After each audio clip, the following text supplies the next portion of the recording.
again, welcome into Getting Help from Uncle Sam. You know, probably last fall, usually about October, November, you get your annual letter from Social Security that's giving you some information about how your payments could alter or change moving into the new year. Well, you may be kind of confused. Like normally I am when I get it. I wonder, what's really happening here? So today we're going to go right to the horse's mouth and get the answer from Kylle McKinney with Social Security. It's good to have you with us again. Always glad to be on the show, Jack. Well, we appreciate it, and we appreciate all the good work that you guys do over there because, you know, a lot of times in the past we've thought, well, Social Security gets to be kind of a bottleneck.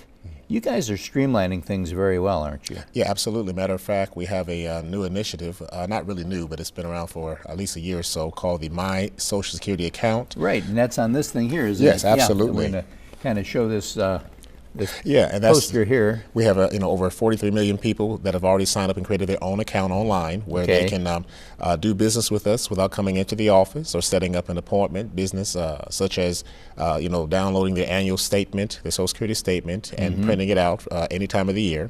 They can also, if they're already drawing benefits, receive their benefit verification letter, start or stop direct deposit, change their address, check on their benefits, just all kinds of things they can do. Of course, the criteria is you must be at least 18 years old, have a U.S. mailing address and an email address. Now, we have partnered with a private authentication service provider called Experian to make sure they are who they are when they're signing up because of identity theft. So, they're going to be asked questions that are not normally asked by Social Security on our website, such as possibly the last digits of their credit card number or W-2 form. But I just want the audience to know that to not be offended or afraid of those questions as long as they're on our website. Right. But we must authenticate who they are, and it's just a good way and a streamlined way of doing business with us. And usually, if you're just getting the last four digits on a credit card, that's not like you needed the whole credit card number. Absolutely. That's usually a telltale sign somebody's trying to get a hold of your credit card. Absolutely. And the banks do the same thing when you're signing up for things like that. So we're kind of going along the line that a bank would as far as, verifying who you are and when setting up this account. And it's very secure, as you said. Very secure. Yes, we use the latest, encryption technology to make sure your information is not compromised. And you were saying that if you're going to do things that pertain to your personal account with Social Security, it either needs to be done in person at an office or now through the site. Yes. It can accomplish the same thing as the office visit. Nothing over the telephone. Absolutely. Yeah. A very good point. If you cannot sign up online, then the only other way you can do it is by coming into the office. We will not sign up a person over the phone for a My Social Security account. Sure. And that'd be the tough one. Yeah, absolutely. You can ask all kinds of questions, but you never know. Yes, that's right. Exactly. So, and I was just going to also mention as far as some of the changes for Social Security in 2015, the cost of living adjustment has been announced, and it's a 1.7% increase for about 64 million Americans. So that equivalates to about $22 more in their checks. Those who are getting SSI, which is the Supplemental Security Income Program, they'll see their change on the end of December. They should have seen it at the end of December. And then those who are receiving disability Social Security or retirement will see theirs in January. So those are some of the changes there. Another change is the annual earnings test. That's where if a person files before their full retirement age and continues to work, there's an earnings limit they can make up to before it affects their benefit. In the year 2015, that is going up to $15,720 annually. And then for the year they reach full retirement age, that's going up to $41,880.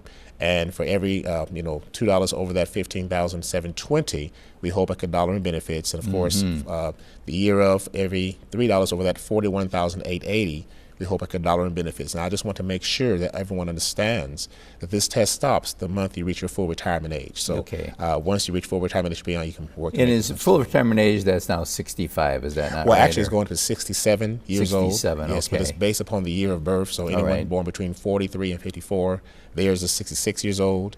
Anyone born 1960 or later, it's 67 years old. Yes, sir.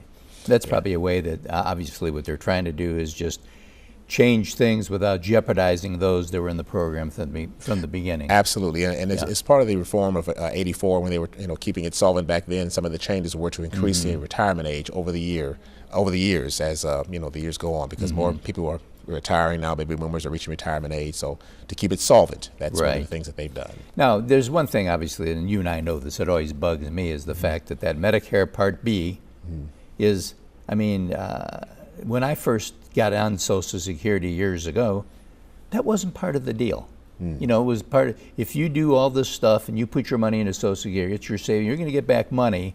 But then I also paid money into Medicare, which I know took care of Medicare Part A, but now they want to jump into my Social Security to do Part B, and if I want to continue to work and be a productive citizen, I get penalized, which is kind of sad. Yeah, well, and I just want to mention, since we're on Part B, the Part B premium, by the way, for 2015 is not changed. It's going to be $104.90 a month. That is normally deducted out of your Social Security check, like you mentioned, and that's part of the way that when Medicare was set up, that they were to collect the premiums by those who are getting Social Security, collecting it out of your check. But what you're referring to is it's a law that was passed in 2003 called the Medicare Modernization Act of 2003, where those who are making a little bit more, for an individual over $85,000 annually, and for a couple over $170,000 annually, their Part B premium is going to be increased above the base amount. So, and what we do to determine that is look at the tax information on that person 2 years prior. So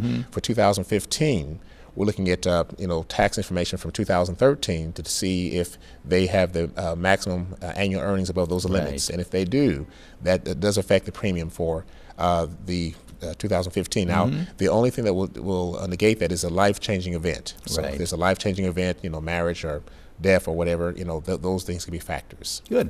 Well, we appreciate you being with us. Always, you bring us wonderful information. Thank you. And of course, the website is www.socialsecurity.gov. Remember always to put .gov if you're doing anything with the government at the end. If you do a .com, you're not going to get there. But try it out. So many people have done it. Most of our audience is now very computer literate. It gives you a good opportunity to put your eyes on your account. And we'll be right back right after this.